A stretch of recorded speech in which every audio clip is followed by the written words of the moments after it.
Bem-vindo ao projeto Bíblia 365 dias. Você já percebeu como a leitura diária da Palavra de Deus fortalece sua fé e direciona sua vida?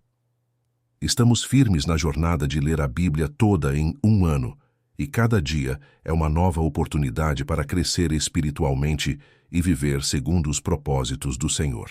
No devocional de hoje, dia 31 de março, estudaremos Números 29.12 a 40, Números 30, Números 31.1 a 24, Romanos 13 e 14 e Salmo 39, passagens que nos ensinam sobre a importância da obediência aos compromissos diante de Deus, a justiça divina, o chamado para vivermos em amor e a reflexão sobre a brevidade da vida. Antes de continuarmos, já deixe seu like, inscreva-se no canal e ative o sininho para não perder nenhum devocional.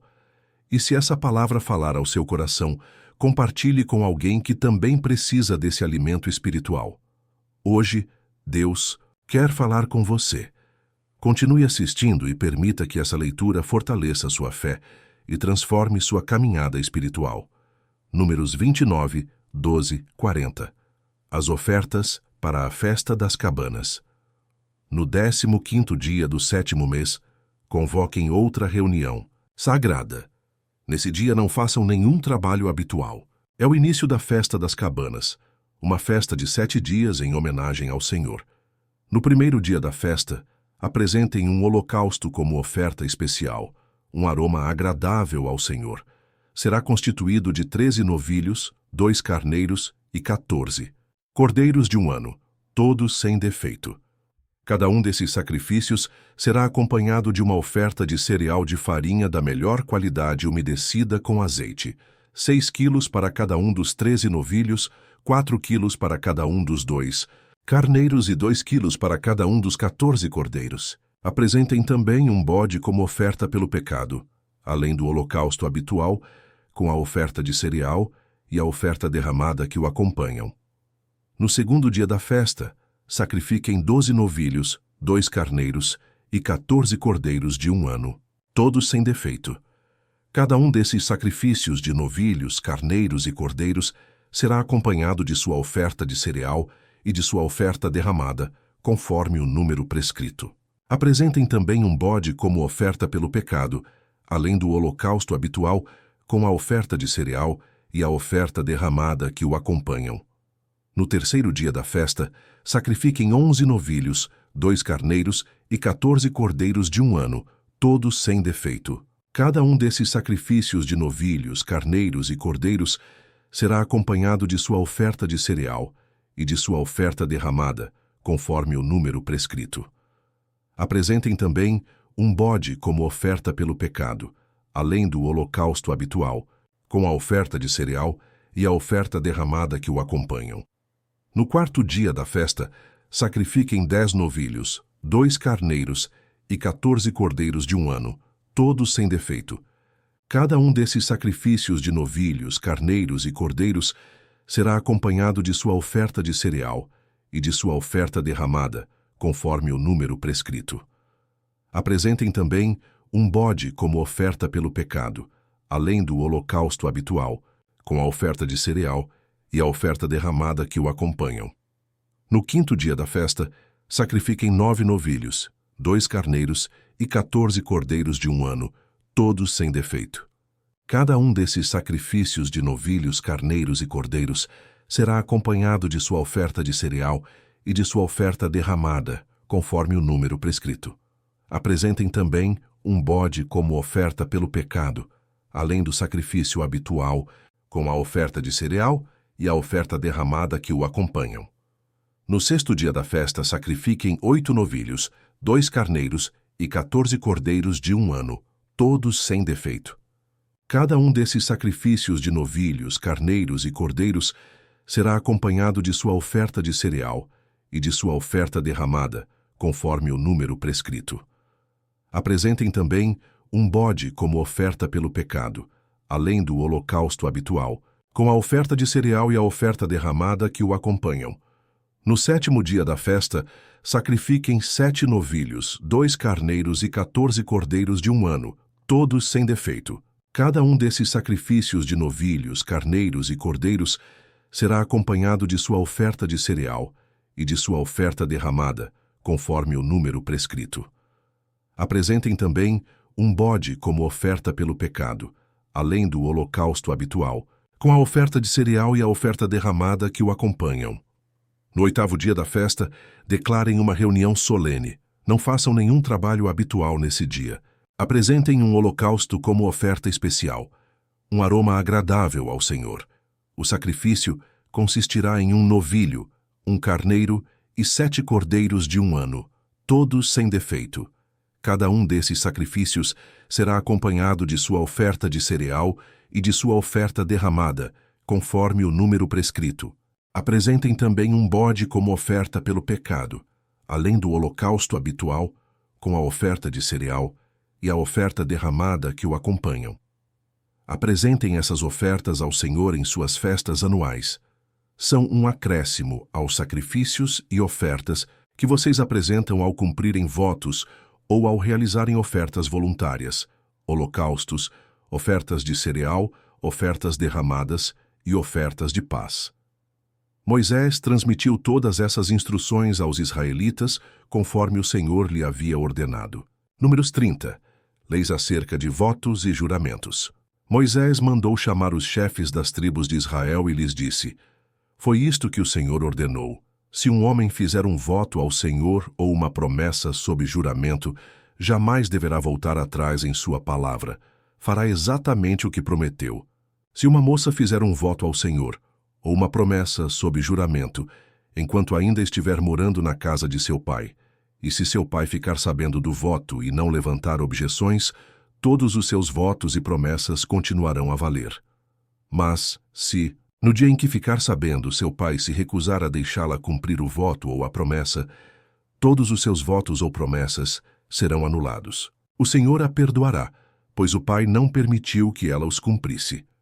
Se uma moça fizer um voto ou assumir um compromisso por meio de uma promessa precipitada e depois se casar, e no dia em que ficar sabendo do voto ou da promessa, o marido não levantar objeções, os votos e as promessas que ela fez continuarão a valer. Mas, se no dia em que ficar sabendo seu marido se recusar a deixá-la cumprir o voto ou a promessa precipitada, os compromissos dela serão anulados, e o Senhor a perdoará. A mulher viúva ou divorciada, porém, deverá cumprir todos os seus votos e promessas. Se uma mulher já for casada e morar na casa do marido quando fizer o voto, ou se comprometer por meio de uma promessa, e o marido ficar sabendo e não levantar objeções, os votos ou as promessas que ela fez continuarão a valer. Mas se no dia em que ficar sabendo o marido se recusar a aceitá-los, o voto ou a promessa dela será anulada, e o Senhor a perdoará. Portanto, qualquer voto ou promessa que a esposa tenha feito de humilhar-se, o marido poderá confirmar ou anular. Mas se ele não levantar objeção alguma no dia em que ficar sabendo, indicará desse modo que está de acordo com todos os seus votos ou promessas. Se ele esperar mais de um dia e anular um voto ou uma promessa, sofrerá o castigo que caberia à esposa.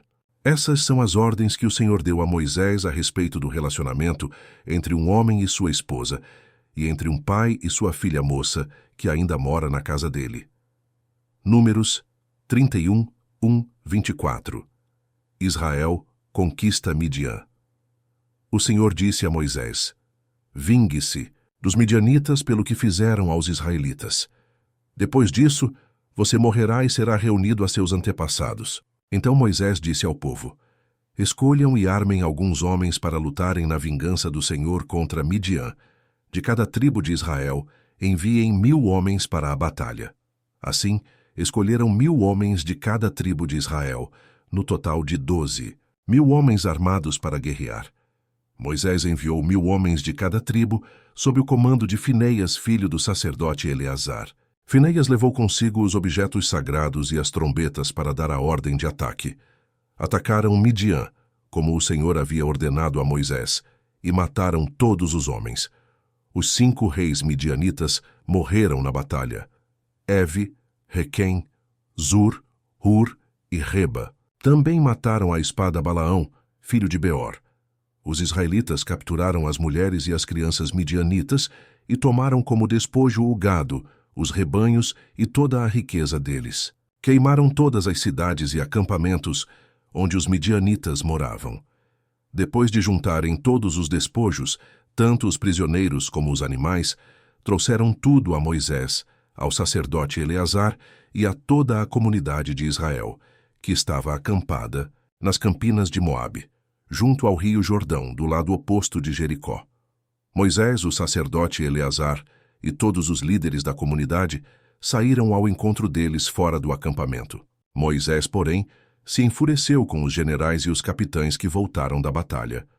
«Por que deixaram viver todas as mulheres?» perguntou ele. Foram justamente elas que seguiram o conselho de Balaão e fizeram os israelitas se rebelarem contra o Senhor no incidente em Peor. Foi por causa delas que uma praga feriu o povo do Senhor. Agora matem todos os meninos e todas as mulheres que tiveram relações sexuais com algum homem. Deixem viver somente as meninas virgens. Tragam-nas para viver entre vocês. E todos que tiverem matado alguém ou tocado em algum cadáver ficarão fora do acampamento por 7 dias. Purifiquem a si mesmos e as prisioneiras no 3º e no 7º dia. Purifiquem também todas as roupas e todos os objetos de couro, pelo de cabra ou madeira. Então o sacerdote Eleazar disse aos homens que participaram da batalha: O Senhor deu a Moisés as seguintes prescrições legais: tudo que for feito de ouro, prata, bronze, ferro, estanho e chumbo, ou seja, tudo que resiste ao fogo, será passado pelo fogo para se tornar cerimonialmente puro. Em seguida, esses objetos de metal serão purificados com a água da purificação, mas tudo que não resistir ao fogo será purificado somente com água. No 7º dia, lavem as roupas, e vocês estarão purificados. Então poderão voltar ao acampamento. Romanos 13. Respeito pelas autoridades. Todos devem sujeitar-se às autoridades, pois toda a autoridade vem de Deus, e aqueles que ocupam cargos de autoridade foram ali colocados por Ele. Portanto, quem se rebela contra a autoridade, se rebela contra o Deus que a instituiu e será punido.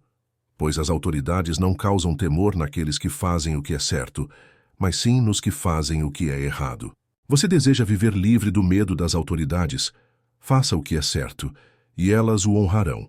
As autoridades são servos de Deus para o seu bem, mas, se você estiver fazendo algo errado, é evidente que deve temer, pois elas têm o poder de puni-lo, pois estão a serviço de Deus para castigar os que praticam o mal. Portanto, sujeitem-se a elas, não apenas para evitar a punição, mas também para manter a consciência limpa. É por esse motivo também que vocês pagam impostos, pois as autoridades estão a serviço de Deus no trabalho que realizam. Deem a cada um o que lhe é devido. Paguem os impostos e tributos àqueles que os recolhem e honrem e respeitem as autoridades. O amor. Cumpre as exigências da lei de Deus. Não devam nada a ninguém, a não ser o amor de uns pelos outros. Quem ama seu próximo cumpre os requisitos da lei de Deus, pois os mandamentos dizem: não cometa adultério, não mate, não roube, não cobice. Esses e outros mandamentos semelhantes se resumem num só: ame o seu próximo como a si mesmo. O amor não faz o mal ao próximo. Portanto, o amor cumpre todas as exigências da lei de Deus. Tudo isso é ainda mais urgente porque vocês sabem como é tarde. O tempo está se esgotando. Despertem, pois nossa salvação está mais próxima agora do que quando cremos no início. A noite está quase acabando e logo vem o dia. Portanto, deixem de lado as obras das trevas como se fossem roupas sujas e vistam a armadura da luz. Uma vez que pertencemos ao dia, vivamos com decência à vista de todos. Não participem de festanças desregradas, de bebedeiras, de promiscuidade sexual e de práticas imorais. E não se envolvam em brigas nem em invejas. Em vez disso, revistam-se do Senhor Jesus Cristo e não fiquem imaginando formas de satisfazer seus desejos pecaminosos. Romanos 14. Não julguem uns aos outros. Aceitem os que são fracos na fé e não discutam sobre as opiniões deles acerca do que é certo ou errado. Por exemplo, um irmão crê que não é errado comer qualquer coisa. Outro, porém, que é mais fraco, come somente legumes e verduras. Quem se sente à vontade para comer de tudo, não deve desprezar quem não o faz. E quem não come certos alimentos, não deve condenar quem o faz, pois Deus os aceitou. Quem são vocês para condenar os servos de outra pessoa? O Senhor deles julgará se estão em pé ou se caíram, e com a ajuda de Deus ficarão em pé e receberão a aprovação dele. Da mesma forma, há quem considere um dia mais sagrado que outro, enquanto outros acreditam que todos os dias são iguais. Cada um deve estar plenamente convicto do que faz. Quem adora a Deus num dia especial, o faz para honrá-lo. Quem come qualquer tipo de alimento, também o faz para honrar o Senhor, uma vez que dá graças a Deus antes de comer. E quem se recusa a comer certos alimentos deseja, igualmente, agradar ao Senhor e, por isso, dá graças a Deus. Pois não vivemos nem morremos para nós mesmos. Se vivemos é para honrar o Senhor, e se morremos é para honrar o Senhor. Portanto, quer vivamos, quer morramos, pertencemos ao Senhor. Por isso Cristo morreu e ressuscitou, para ser Senhor tanto dos vivos como dos mortos. Então por quê? Você julga outro irmão? Por que o despreza? Lembre-se de que todos nós compareceremos diante do tribunal de Deus, pois as Escrituras dizem: tão certo como eu vivo, diz o Senhor, todo joelho se dobrará para mim, e toda língua declarará lealdade a Deus. Assim, cada um de nós será responsável por sua vida diante de Deus, viver de modo a não fazer outros tropeçarem. Portanto, deixemos de julgar uns aos outros. Em vez disso, resolvam viver de modo a nunca fazer um irmão tropeçar e cair. Eu sei, e estou convencido, com base na autoridade do Senhor Jesus, que nenhum alimento é por si mesmo impuro. Mas se alguém considera errado ingerir determinado alimento, para essa pessoa, ele é impuro. E se outro irmão se aflige em razão do que você come, ao ingerir esse alimento você não age com amor. Não deixe que sua comida seja a causa da perdição de alguém por quem Cristo morreu. Desse modo, você não será criticado por fazer algo que, a seu ver, é bom. Pois o reino de Deus não diz respeito ao que comemos ou bebemos, mas a uma vida de justiça, paz e alegria no Espírito Santo. Se servirem a Cristo com essa atitude, agradarão a Deus e também receberão a aprovação das pessoas. Portanto, tenhamos como alvo a harmonia e procuremos edificar uns aos outros. Não destruam a obra de Deus por causa da comida. Embora todos os alimentos sejam aceitáveis, é errado comer algo que leve alguém a tropeçar. É melhor deixar de comer carne, ou de beber vinho, ou de fazer qualquer outra coisa que leve um irmão a tropeçar. Você tem direito às suas convicções, mas guarde isso entre você e Deus. Felizes são aqueles que não se sentem culpados por fazer algo que consideram correto. Mas, se você tem dúvidas quanto ao que deve ou não comer, será culpado se comer, pois vai contra suas convicções. Se faz qualquer coisa sem convicção, está pecando. Salmo 39.